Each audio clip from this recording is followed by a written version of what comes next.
دادن لە بەرهەمی کۆمەڵگەی دیموکراسی دەزانم و بەشداری کارای سیاسی هەر هاوڵاتی لە ڕۆژی دەنگدان دەرخەری ئەوەیەکەوە حەز بە هەستی نەتەوایەتی و بوونەتی و هاوڵاتی بوونی خۆی دەکات چونکە زەرورە و پێویستە و گرنگە. منیش وەکو ئافرەتێک مافی دەنگدانم هەیە، دەنگ دەدەم بەو لیستە و بۆ کاندیدەی کە داوای مافەکان و داوای حەقەکانم دەکات.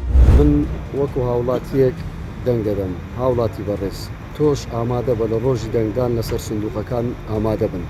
پێویستە هەمووتان ئامادە بن ڕۆژی دەنگدان لەبەرەوەی ئەم دەنگدانە جیاوازە، دەنگدانی نەتەوەییە.